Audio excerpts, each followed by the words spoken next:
অসুস্থ দাদা শ্বশুরকে দেখতে যাওয়ার কথা বলে ছেলের বউকে নিয়ে গত বুধবার রাতে রংপুরের গঙ্গাচড়ায় যান শাশুড়ি কুরিফুল বেগম। তবে দাদা শ্বশুর বাড়িতে না নিয়ে বড়াইবাড়ি গ্রামের একটি বাড়িতে নেওয়া হয় তাকে। সেখানে আব্দুল খালেক নামে এক কবিরাজ মানসিক প্রতিবন্ধী ওই গৃহবধূকে ধর্ষণ করে। বাড়িতে এসে বিষয়টি স্বামীকে জানান ভুক্তভোগী। পরে ডাক্তারি পরীক্ষার জন্য তাকে রংপুর মেডিকেলে নেওয়া হয়। খারাপ কাজ করছে বুধবারে রাইতে, আর আমি এখন শাস্তি চাই। আমার শ্বশুর করে বাবা দাইতে বাদ দাও, একবার দুবার তিনবার চারবার দেখো, এই আমি বলে আমার শ্বশুরও জড়িত আছে। মনে করো মুখে পরিচয় সম্পর্কে কিছু হয় না।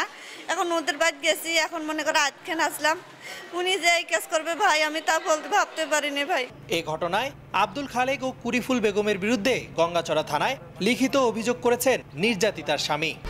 1, 2, 3 ঢাকায় জমি জিতে নিন 100% ক্যাশব্যাক সহ 20 কোটি টাকার পুরস্কার। আমরা অবশ্যই একজন প্রতিবন্ধী ধর্ষণের বিরুদ্ধে আমরা আমাদের আইনগত ব্যবস্থা গ্রহণ করব, আর তদন্ত করে আমরা খুব দ্রুতই এই ব্যাপারে আমরা আমাদের আইনগত সিদ্ধান্ত জানাবো। ঘটনার পর থেকে অভিযুক্ত আব্দুল খালেক পলাতক রয়েছে। রেদওয়ান হিমেল, সময় সংবাদ, রংপুর।